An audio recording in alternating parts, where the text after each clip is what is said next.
पूछा है। ऐसे खौफनाक वाक़यात भी हुए जिनको हम बहसीत कौम नहीं भुला सकते। आज के हम इस प्रोग्राम में हम यही जानने की कोशिश करेंगे कि आखिर ज़रब अज़्म का जो ऑपरेशन जिसको अब 1 साल होने को आया है, इसके अहदाफ़ क्या हैं और इसके जो है कामयाबी किस हद तक हमें इसमें हासिल हुई है बतौर कौम, और इस ऑपरेशन की सिमत इस वक्त क्या जा रही है।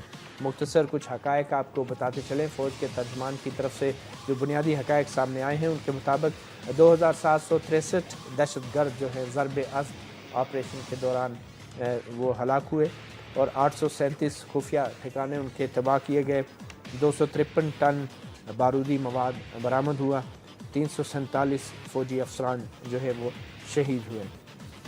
इसके अलावा ऑपरेशन ज़रब अज़्म के शुरू होने के बाद से 1 साल के दौरान कुछ बड़े दहशतगर्दी के वाक़यात भी हुए, उनकी भी कुछ तफसील आपको बताते चलें। एक वाघा बॉर्डर पर एक खुदकुश हमला हुआ जिसमें 60 अफराद जाँ बहक हुए। फिर पेशावर आर्मी पब्लिक स्कूल पर हमला हुआ जिसमें 151 अफराद हैं, जिसमें 140 से ज़ायद स्कूल के बच्चे शामिल थे, वो जाँ बहक हुए। साना यूहन्नाबाद हुआ, गिरजाघरों पर हमला हुआ, 17 अफराद जाँ बहक हुए। फिर साना सफूरा हुआ चरंगी कराची में, 46 अफराद जाँ बहक हुए। और फिर 29 मई 2015 को साना मस्तूम कोयटा 21 अफराद जाँ बहक हुए और चंद दूसरे सानहे भी हैं। तो अब सवाल ये पैदा होता है कि ऑपरेशन तो यकीनन 1 साल मुकम्मल होने का है और बतौर पाकिस्तानी, बतौर एक मुसलमान हमारी दुआएं, हमारे दिल जो हैं अपने उन पाक फ़ौज के बहादुर सिपाहियों और अफसरान के साथ हैं जो अपनी जान का नजराना पेश कर रहे हैं। और 350 के करीब पाक फ़ौज के जवानों ने और अफसरान ने अपनी जान का नजराना पेश किया। हमारी दुआएं उनके साथ हैं। और इसके साथ ही हम आज के प्रोग्राम में ये जानने की कोशिश करेंगे कि ऑपरेशन ज़रब अज़्म जो अपनी नौइयत का एक बड़ा मुनफरिद ऑपरेशन था, उसमें किस हद तक जो है हुकूमत की जो पॉलिसी थी, उसके जो मकासद थे, उसको हासिल करने में मदद दी है। और इसी वाले से आज हमारे साथ स्टूडियोज़ में मौजूद हैं सबसे पहले डॉक्टर ज़ुल्फ़िकार भट्टी साहब, रुकन कौमी असम्बली हैं मुस्लिम लीग नून के। बहुत शुक्रिया डॉक्टर भट्टी साहब हमें वक्त देने का। उनके साथ तशरीफ़ रखते हैं ब्रिगेडियर रिटायर्ड सैमसन शरीफ, दिफाई तज्ज़ियाकार हैं। ब्रिगेडियर साहब बहुत शुक्रिया। और आलमगीर महसूद जो मरकज़ी जॉइंट सेक्रेटरी हैं तहरीक इंसाफ के, और इनका भी साउथ वज़ीरिस्तान से ताल्लुक़ है। हमारी कोशिश होगी कि हम टेलीफोन लाइन पे साबिक़ फ़ौज के तर्जुमान मेजर जनरल रिटायर्ड अतर अब्बास से, उन्होंने वादा किया है टेलीफोन लाइन पर हमसे बात करने का, उनसे भी रब्ता करें। और इस हवाले से गुफ्तगू का आगाज़ तो सबसे पहले मैं ब्रिगेडियर साहब आपसे ही करता हूँ, क्योंकि एक फ़ौजी ऑपरेशन की बात हो रही है। तो आप क्या कैसे देख रहे हैं इस ऑपरेशन को? 1 साल तो मुकम्मल हो गया है, क्या हम वो अहदाफ़ हासिल करने में कामयाब हुए हैं जो 1 साल पहले हमारे जहनों में थे या हुकूमत के जहनों में थे? हमारे जहनों में जो अहदाफ़ थे वो कुछ मुख्तलिफ थे। जो हुकूमत के जहन में अहदाफ़ हैं उनके तो भट्टी साहब ही बता सकेंगे। आपके और हुकूमत के अहदाफ़ में कितना फ़र्क था और क्या थे ये अहदाफ़? मेरे ख़्याल में आप ही के प्रोग्राम में हमारी बड़ी तफसील से गुफ्तगू हुई थी ये ऑपरेशन शुरू होने से पहले। इस ऑपरेशन के 2 पहलू थे। एक पहलू था फाटा के इलाकों में ऑपरेशन जो कि नॉर्थ वज़ीरिस्तान में हो रहा है, दाता खेल और शवाल के एरिए में अफ़गानिस्तान की सरहद के साथ साथ जो है वो एरिया क्लियर होना रह गया। लोगों को अपरूट किया गया, IDPs बनाया गया और सारा एरिया क्लियर किया गया बड़ी सख्त लड़ाई के बाद। एक तो वो था। दूसरा हिस्सा इसका था अर्बन टेररिज्म, कि जब ये लोग पहाड़ों से मेल्ट होकर दाएं बाएं निकलेंगे तो वो कहाँ जाएंगे, उनको किस तरीके से रोका जाएगा, और उन अर्बन सेंटर्स में जहाँ पर ये पहुँचेंगे वहाँ पर इनके ख़िलाफ़ किस किस्म के ऑपरेशंस किए जाएंगे। अर्बन सेंटर्स में ऑपरेशन अगर कुछ हुए हैं तो कराची में हुए हैं। बलोचिस्तान में उसकी अपनी एक अलग डायनामिक्स भी हैं। बलोच सेपरेटिज़म की वजह से एक वो चल रही थी। दूसरा जो पश्तून इलाका था बलोचिस्तान का, जो कि एक पीसफुल एरिया रहा है हिस्टोरिकली, पिछले 1 साल में वहाँ पर बहुत ज़्यादा वाक़यात हुए हैं इस किस्म के, क्योंकि साउथ वज़ीरिस्तान से मेल्ट होके ये जोब के रास्ते और गोमल के रास्ते जो है बलूचिस्तान के पश्तून एरियाज़ में पहुँचे हैं। यहाँ पर मौसर कार्रवाइयाँ नहीं हुई अर्बन सेंटर्स में। मसलन हमेशा हम सुनते रहे हैं कि साउथ पंजाब गढ़ है इस आइडियोलॉजी का सब। साउथ पंजाब में कुछ नहीं हुआ। जहाँ तक कराची का ताल्लुक़ है پچھلے 1-1.5 ماہ سے آپ دیکھ رہے ہیں آپریشن کچھ شروع ہوتا ہے رک جاتا ہے، کچھ شروع ہوتا ہے رک جاتا ہے، پھر مسلح افواج کو ڈائریکٹلی یا انڈائریکٹلی ISPR کے تھرو، رینجرز کے تھرو یا اپیکس کمیٹی میں ایسے بیانات سے کچھ ایسی چیزیں آشکار کرنا پڑتی ہیں جس سے ہمیں پتہ چلتا ہے کہ ٹیررزم کے جو تانے بانے ہیں کراچی میں وہ ملٹی ڈائمینشنل ہیں، اس کی کائنیٹکس بالکل مختلف ہیں پارٹ اگر صاحب اگر ہم فی الحال وزیرستان تک رہیں جی تو یقیناً اس کے مختلف پہلو ہیں. جی ایک تو وزیرستان کی جنگ ہے جو کہ پیورلی جو ہے فوجی آپریشن ہے، جی مگر ایک جو ہے وہ ایک اربن گوریلا وارفیئر آپ کہہ لیں یا جو اربن سینٹر میں ٹیررزم ہے جس میں حکومت کا بھی بہت بڑا کردار ہے. مگر فی الوقت اگر ہم صرف اپنی عسکری اہداف کی طرف نظر رکھیں تو آپ کے خیال میں ضرب عزم نے وہ عسکری اہداف حاصل کیے ہیں کہ نہیں؟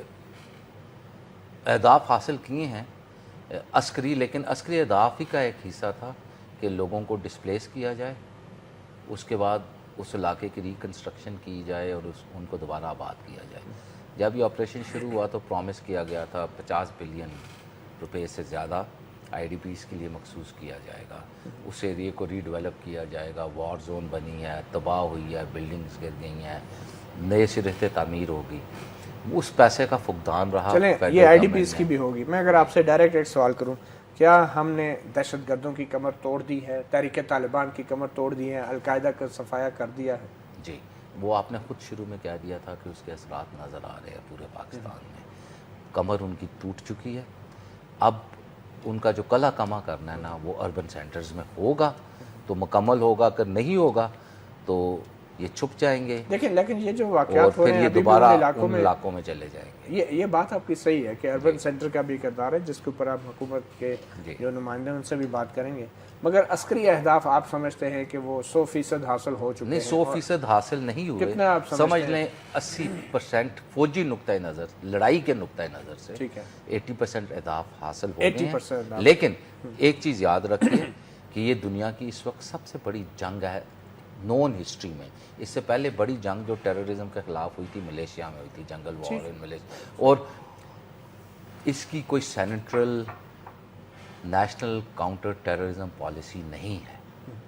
اس تو یہ جنگ جو ہے بغیر کسی پالیسی کے لڑی جا رہی ہے، بالکل بغیر تو یہ فوجی قیادت جو ہے بغیر کسی پالیسی کے جنگ لڑ رہی ہے. نیشنل لیول پہ کوئی پالیسی نہیں ہے. اگر ہے تو آپ مجھے دکھا دیں نیشنل کاؤنٹر ٹیررزم پالیسی ہے جس پہ فوج، سول انتظامیہ، پولیس، پروونشل گورنمنٹس، چلیں اس کا جواب پھر ہم سارے اداروں کو اس کا مربوط جواب کیا ڈاکٹر گیا. ذوالفقار بھٹی سے لیتے ہیں. ڈاکٹر صاحب سیدھی بات بریگیڈیئر صاحب کر رہے ہیں کہ جو عسکری اہداف ہیں وہ تو حاصل ہو رہے ہیں، مگر جو ذمہ داری حکومت کی ہیں اربن سینٹرز کے اندر، جیسے اب ٹیرر فنڈنگ کا ایک بہت بڑا ایشو کراچی میں بھی سامنے آ گیا ہے، اس میں حکومت جو ہے کہیں نظر نہیں آتی اور نہ ہی کوئی ایسی نیشنل پالیسی ہے جس کے تحت جو ہے حکومت اس آپریشن ضرب عزم کو بھی ریگولیٹ کر رہی ہے. دیکھیں جی بریگیڈیئر صاحب میرے لیے واجب الاحترام ہے، لیکن مجھے ان کی اس رائے سے انتہائی اختلاف ہے.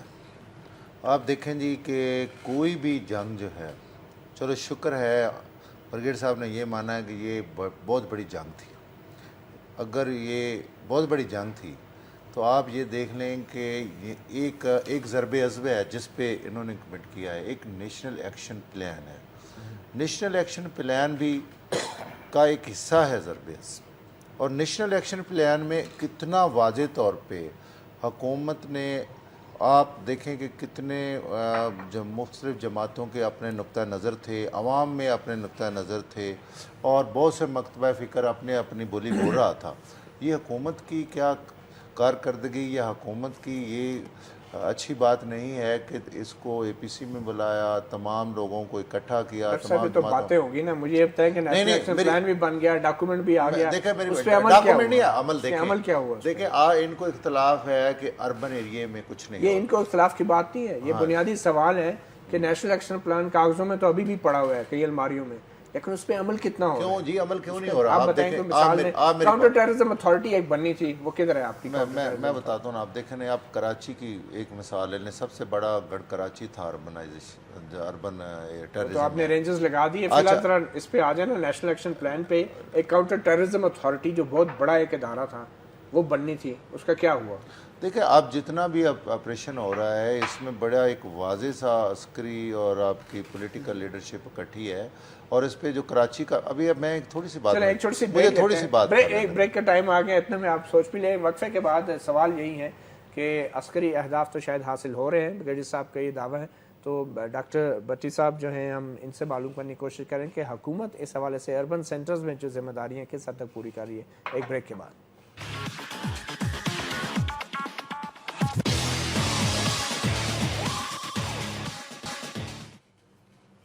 Welcome back. हम अपना गिरबान में बात कर रहे हैं। ज़रबे अज़्ब फ़ौजी ऑपरेशन को 1 साल होने को है। सवाल ये है कि कितने अहदाफ हमने हासिल किए और कितनी कामयाबियाँ हमें हुई हैं। डॉक्टर जुल्फ़िकार भट्टी, रुकन कौमी असम्बली मुस्लिम लीग नून से इनका ताल्लुक़ है। डॉक्टर साहब, सवाल वही है जो ब्रिगेडियर साहब ने रेज़ किया कि अस्करी हद तक जो ऑपरेशन है वो तो कामयाब हो रहा है, मगर जो जिम्मेदारियाँ अर्बन सेंटर्स और शहरी मराकज़ में हुकूमतों की हैं, मुंतखब हुकूमतों की, वो बज़ाहिर पूरी नहीं हो रही। और उसमें मैंने आपसे ये कहा था कि एक नेशनल एक्शन प्लान का आप बार बार जिक्र करते हैं, उसके तहत एक काउंटर टेररिज्म अथॉरिटी बननी थी। अभी तक तो उस अथॉरिटी के लिए फंड्स भी आप लोग एलोकेट नहीं कर सके। शायद इस बजट में कुछ किया हो तो आप बता दें। नहीं, बिल्कुल इसमें आपका जो मेरे ख्याल में कितने अरब हुआ पैसा हमने ना, मुझे याद नहीं एग्जैक्ट फिगर, इसलिए काउंटर टेररिज्म अथॉरिटी के लिए जी इसके लिए और नेशनल एक्शन प्लान के लिए अभी रखा है। अभी पहले तो नहीं था। नहीं पहले भी था। चले अब दूसरे साल में शायद हो जाए। नहीं, आप देखें, आपका जो पहला प्रोग्राम अपना ये 15 जून को आपका ये ज़रबे अज़्ब जो था 2014 में स्टार्ट हुआ था, और ये एक बाकायदा बजट था। इसमें हमने बड़ा ख़तरख़ा पैसा रखा है। दूसरी बात मैं जो इनकी बात कर रहा हूँ वो ये है कि जहाँ जितने ऑपरेशन की ज़रूरत थी, सिलेक्टिव ऑपरेशन की ज़रूरत थी या और अंदाज से ज़रूरत थी, जैसा कि आज आपने देखा कि इवन जो उनके फंडिंग थी, जैसे लैंड माफिया था कराची में, वहाँ एक्शन हो रहा है। तो इसलिए जो ये दोनों आपका सिविलियन और फौज जहाँ जिसका रोल है, इस वक्त तक तमाम हुकूमती इदारे जो है वो इस नेशनल एक्शन प्लान में शामिल हैं। इवन मैं आपको बताऊं, पंजाब की बात करते हैं, हुकूमत की कोई पॉलिसी नहीं है जिसके तहत फौज ये जंग देखो वो उनकी एक अपनी जाती राय है। मेरी बात सुने, वो ये भी कह सकते हैं कि जनाब अब तक कोई काम नहीं हुआ, लेकिन 90% जो रकबा है वो आपका दहशतगर्दों से क्लियर हुआ है, 10% के ऊपर सफा हुए हैं। ये इन्होंने 80% फिगर दी है, जो ISPR की फिगर है वो 90% है। ये देखो, ये तो फौज से भी इख्तलाफ कर गए ना, 90% रकबा क्लियर हो गया। ये क्लियर से क्या मुराद है? मतलब ये है कि वहाँ से जो आपका ये यहाँ के टेररिज्म के ठिकाने थे वो 90% तक। अगर सब आप बताएंगे ये 90% ये ISPR की बात, ये ISPR कह रहा है, ये जो चलो ये हम तो नहीं कह रहे, हमारी बात पे इख्तलाफ करें। अच्छा, पहली बात तो ये है कि नेक्टा को कोई एलोकेशन नहीं हुई जहाँ तक मेरी खबर है, शायद मैं गलत हूँ। दूसरी चीज़ ये है कि 80% और 90 वॉरफेयर को क्वान्टिफाई नहीं किया जा सकता इन टर्म्स ऑफ परसेंटेजेस। चलो कितने एरिया जो आप कंप्लीट कंट्रोल में? नहीं, अगर आप जोग्राफिकली देखें तो ज़रूर 90% ही क्लियर हुआ है जैसा कि ISPR ने कहा, लेकिन अगर आप क्वालिटेटिवली देखें, जिस किस्म की टरेन है शवाल में और दाता खेल में, पहाड़ हैं ऊंचे, नैरो वैलीज़ हैं और उसके बाद ऊंचे ऊंचे दरख्त हैं देवदार, क्या वो इलाके महफूज हैं या नहीं? डिग्री ऑफ डिफ़िकल्टी जो है ना, अगर आप उसके एंगल से देखें तो मैं ये कहूँगा कि 20% एरिया अभी क्लियर होना जोग्राफिकली। कितना परसेंट? 20% अभी रहता है। From the point of view of degree of difficulty 20% रहता है, बट फ्रॉम द पॉइंट रहता है 80% from the point of view of quantification of geography in square in terms of square miles area clear हो गया। 80%। चलिए हम वहाँ के जो रहने वाले हैं, आलमगीर मसूद साहब। आलमगीर मसूद साहब, जब अस्करी हुकाम और सियासी हुक्मरान जब ये कहते हैं कि 80% इलाका वज़ीरिस्तान में क्लियर हो गया है, तो इससे आम आदमी या आप जैसा वहाँ का रिहायशी क्या मतलब लेगा? अच्छा, पहले तो मैं अपना तारुफ कराता चलूँ अगर आपकी इजाज़त। तो मैं एक कबायली हूँ और मैं शेर कश्मीर और फ़ख्र कश्मीर, ये मेरे दादा के टाइटल्स थे कश्मीर वॉर में, जितने भी जो फाटा इन्वेजन हुआ था उधर, तो मैं उनका ग्रैंड सन हूँ। अब मैं आता हूँ कि जो आप कह रहे हैं कि क्या हमने पाया क्या खोया। नहीं, पहले इन्होंने कहा ना कि 80% इलाका क्लियर हो गया। जी हाँ। इस क्लियर होने से आम आदमी क्या मतलब लेगा, वहाँ का जो रिहायशी है? इलाका बिल्कुल क्लियर हुआ है, یعنی فوج نے آکیوپائی کیا ہے 80% آف دا ایریا، اب فوج کے کنٹرول میں. فوج کے کنٹرول میں. ٹھیک ہے. اب اس میں چونکہ میڈیا کو ادھر جانے کی اجازت ہے نہیں کہ میں آپ کو پراپر جو ہے فیکٹس اینڈ فگرز دے سکوں. اب آیا جو ادھر جو بھی طالبان ایگزسٹ کرتے تھے، آیا وہ ادھر مارے گئے یا افغانستان جو ہے وہ نکل گئے بارڈر کے ذریعے؟ تو یہ میں آپ کو ایگزیکٹلی نہیں فگر یا فیکٹس نہیں دے سکتا. دوسری چیز یہ کہ اس جنگ میں جو فرسٹ ٹائم ہماری کامیابی ہوئی ہے، میں یہ سمجھتا ہوں کہ کامیابی اس لیے ہوئی ہے کہ یہ پہلی بار پاکستان کی اپنی جنگ تھی. اس سے پہلے تو 2003 سے آپ اگر لیں، یعنی معاہدے بھی ان کے کہنے پہ ہوتے تھے، واشنگٹن کے کہنے پہ، توڑے بھی ان کے کہنے پہ جاتے تھے، یا آپ کو بغیر بتائے وہ توڑ بھی دیتے تھے. اور اسی وجہ سے قبائلی جو وہاں کے لوکلز ہیں، وہاں کا اعتماد آپ کھوتے جا رہے تھے. دوسری بات جو کہ نیشنل ایکشن پلان کی ہے، میں یہ سوال حکومت وقت سے کرتا ہوں کہ آیا اب نیشنل ایکشن پلان میں بے تحاشا چیزیں، جن میں سے آپ کے دینی مدارس پہ مانیٹرنگ اور جو کنٹرول تھا سارا، دینی مدارس کا سلیبس تھا، دینی مدارس کی رجسٹریشن تھی، یہ سب چیزیں غائب ہو گئیں. یعنی اس پہ کیا کوئی پریکٹیکل کچھ ہوا؟ پلس اب میں ساؤتھ وزیرستان سے ہوں. ساؤتھ وزیرستان کی جنگ جو ہے راہ راست 2006 7 یا 8 سے چل رہی ہے، کافی عرصہ ہو گیا ہے اس کو. سر ابھی تک مجھے بتائیں، جو کہ بریگیڈیئر صاحب نے فرمایا کہ آیا ادھر وار بھی ہوئی، آپ کو کامیابی بھی ملی ہوگی، لیکن کیا اس کے بعد پوسٹ وار کیا ادھر کوئی انفراسٹرکچر ڈیولپمنٹ ہوئی؟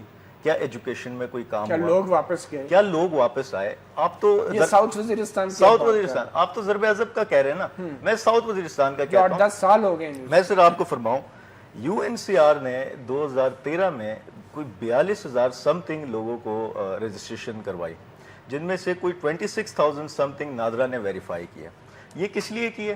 کہ ان کو کوئی جو ہے فنڈز وغیرہ تقسیم کیے جائیں، اور فنڈز بھی راشن کارڈ آپ دے رہے ہیں ان لوگوں کو، اور وہ راشن کارڈ تو بھیک ہے. آپ کوئی ان کو سکلز تو نہیں دے رہے، نہ کوئی کارخانے دے رہے، نہ کوئی فیکٹری دے رہے، نہ امپلائمنٹ دے رہے، نہ لیبر، کچھ نہیں. آپ ان کو ایک بھیک دے رہے ہیں. تو ہوا کیا؟ تو ہوا یہ، اب مجھے یہ بتائیں سر، یاد رکھیں جہاں بے روزگاری ہوگی وہاں ٹیررزم جنم لے گا، وہاں کرائم جنم لے گا. یہ لوگ اگر پھر اسی طرف بے روزگاری کی طرف گئے، یہی جو تو قبائلی ساؤتھ وزیرستان کے کتنے لوگ بے گھر جو ہیں ابھی تک واپس نہیں جا سکے؟ ابھی سر کوئی 10 to 15% لوگ واپس گئے. صرف 10-15%؟ بالکل. باقی لوگ جا ہی نہیں سکتے. باقی نہیں جاتے. کیوں نہیں جاتے وہ واپس؟ جنوبی وزیرستان میں تو معاملات کافی بہتر ہیں. اس کی 2 وجوہات ہیں. ایک تو حکومت وقت کی طرف سے کوئی اقدام یا کوشش نہیں کی گئی. دوسرا یہ کہ ان لوگوں کے جو وہاں گھر وغیرہ تھے وہ سب تباہ کر دیے گئے. وہ لوگ اتنے صاحب حیثیت نہیں ہیں، نہ ان کا وہاں کوئی ذریعہ معاش ہے کہ وہ اپنے گھر دوبارہ سے ڈیولپ کر سکیں. تو سیکیورٹی کا بھی مسئلہ ہے یا وہ نہیں؟ سیکیورٹی کا کوئی مسئلہ نہیں ہے، صرف یہ کہ معاشی طور پہ وہ اب گھر دوبارہ نہیں بنا سکتے. جی ہاں. تو سیکیورٹی کے حوالے سے جو ساؤتھ وزیرستان ہے کافی بہتر ہے. جی ہاں بالکل. اچھا، نارتھ وزیرستان جو بریگیڈیئر صاحب کہتے ہیں کہ 80% علاقہ جو ہے کلیئر ہو گیا، جی ہاں. کیا وہ اس قابل ہے علاقہ کہ یہ لوگ وہاں پہ جا کے رہ سکیں؟ سیکیورٹی کے پوائنٹ آف ویو سے جو بے گھر افراد ہیں، جو آئی ڈی پیز ہیں، واپس جا سکتے ہیں؟ بالکل ہے، بالکل ہے وہ علاقہ. لیکن اب یہی تو ایشو ہے کہ اب فوج جہاں جنگ لڑ رہی ہے، سوات سے ابھی تک فوج واپس نہیں آئی. ٹھیک ہے. اور حالانکہ حالات وہاں کے ٹھیک ہیں. اور حالات ٹھیک کیوں ہیں؟ آپ نے لوکلز کو اپنے ساتھ لیا سوات میں.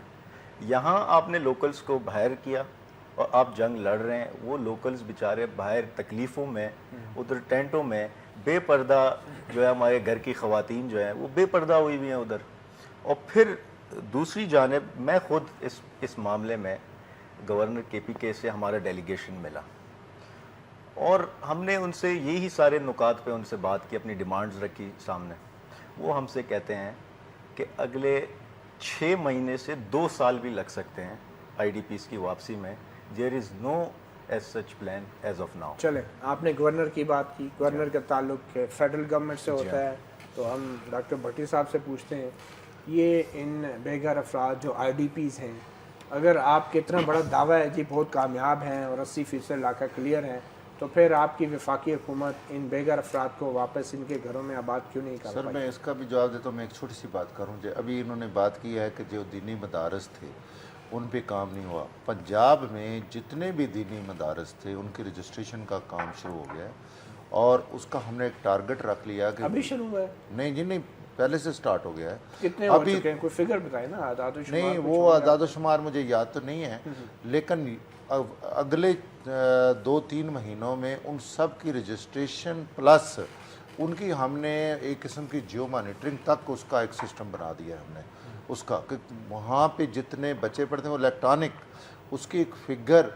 यानी कि वहाँ जो बच्चा दाखिल होगा उसका नाम, पता, इवन इस तक हमने पूरा एक सिस्टम बना दिया। इसमें प्रोविंसेस को भी साथ देखें, ये जंग सिर्फ एक फेडरल। चलें अब उस पे है ना जो उन्होंने सवाल रेज किया कि अच्छा, दूसरी बात है लोग वापस नहीं जा पाए। देख आईडीपीज का भी मैं आपको बताऊं, इसमें जो फेडरल हुकूमत ने जितने सूबे ने पैसे मांगे वहाँ पे हमने पैसे दिए।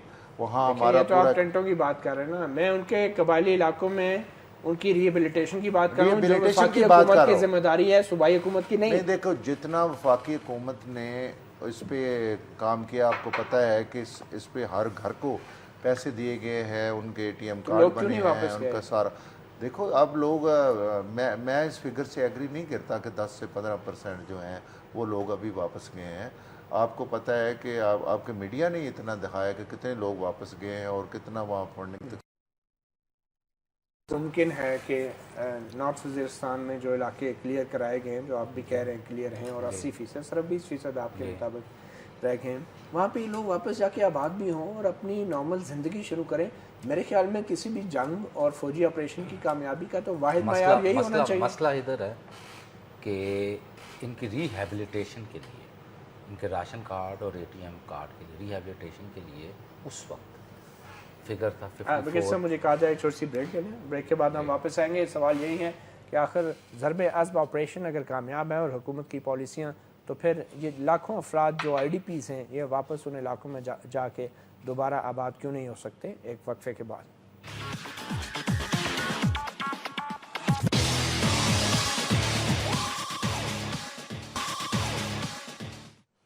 Welcome back. अपना गिरबान में हम बात कर रहे हैं ज़रब-ए-अज़्ब अस्करी ऑपरेशन को 1 साल मुकम्मल होने पर।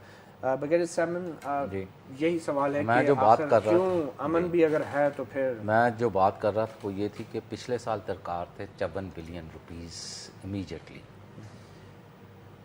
वो नहीं एलोकेट हुए, बजट में नहीं मिले, रिहेबिलिटेशन का काम नहीं हो सका। इस साल प्रॉमिस किया गया कि 100 बिलियन रुपीस मिलेंगे। अब इस 100 बिलियन रुपीस का इस्लाफ कैसे होगा?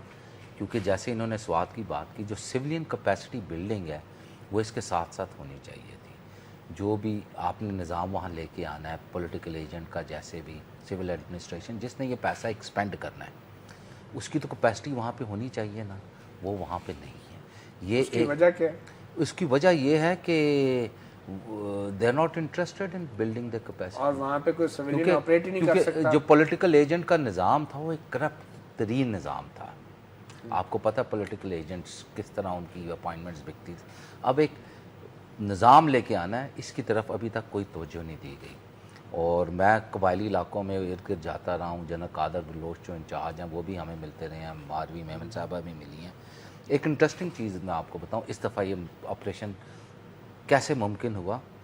जो कबायली सरदारों को फ़कीर ऑफ पीपी के नवासे की सरदारी में राज़ी किया गया वॉलंटरली अपने आप को IDP बनाने के लिए, उसमें हम लोगों ने बड़ा किरदार अदा किया।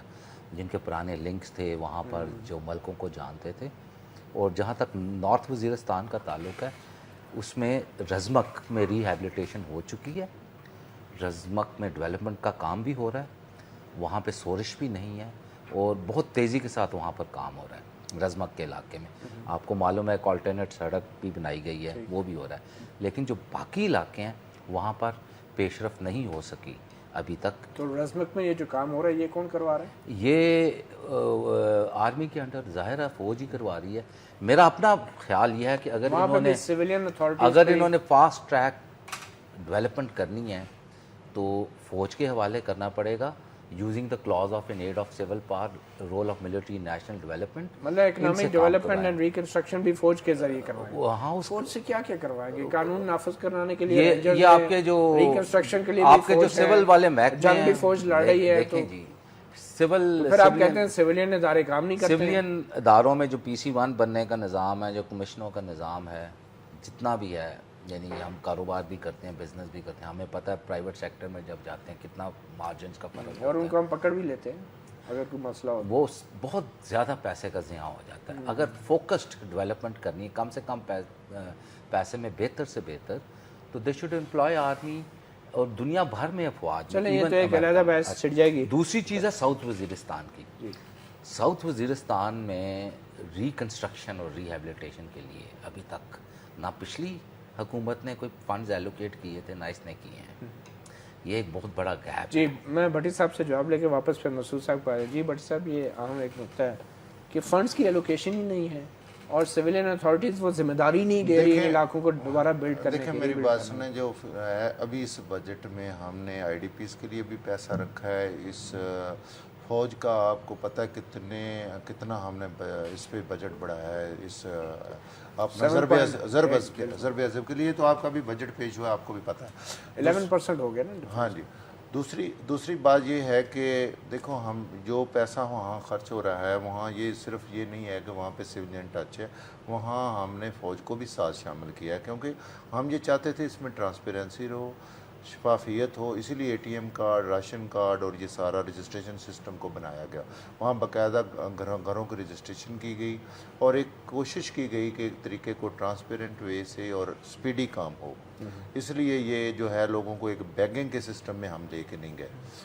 तो दूसरी बात ये है कि देखें, जहाँ पे मैं किसी को ब्लेम नहीं करना चाहता, हमारे पाकिस्तान में जितने भी इदारे हैं, सिर्फ इतना है कि हम जो लोग पॉलिटिक्स में हैं, हम जवाबदेह हैं, और ना अदलिया जवाबदेह और ना फौज जवाबदेह। मैं आपको बताऊं वहाँ के, आप भी ये कह रहे हैं फौज मैं बिल्कुल सही बात है। फौज तो आप देखो, नैब ना पूछ सकती है किसी रिटायर्ड जनरल से, बेशक वो कितना मर्जी खा जाए, ना वो पूछ सकती है किसी जज से, बेशक वो जितनी मर्जी करप्शन कर ले।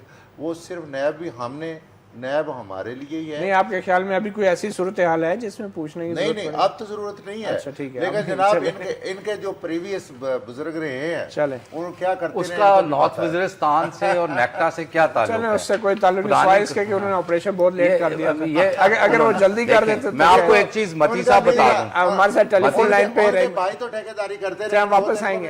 हमारे साथ टेलीफोन लाइन पे रहीमुल्ला यूसुफजई साहब है, उनसे कमेंट लेते हैं, फिर हम आलमगीर मसूद साहब के पास में आएंगे। रहीमुल्ला यूसुफजई साहब, बहुत शुक्रिया हमें वक्त देने का। आप क्या समझते हैं कि क्या मयार होना चाहिए ज़रब-ए-अज़ब ऑपरेशन की कामयाबी का? इसका मयार तो ये है कि ये जो दहशतगर्दी की कार्रवाइयाँ हैं, इसमें नुमाया कमी हो जाए, बेगारू हुए उनकी वापसी हो जाए और हुकूमत की हाकमियत कायम हो जाए।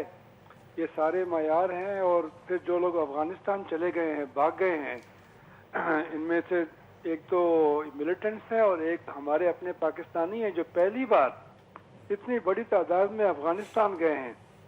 उनकी वापसी हो जाए और अफ़गान हुकूमत जो है वो तावन करे और फिर पाकिस्तान भी तावन करे और ये मिलकर इसका मुकाबला करें। तो आप समझते हैं कि ज़रब-ए-अज़ब ऑपरेशन इस तमाम मयार पे पूरा उतर रहा है?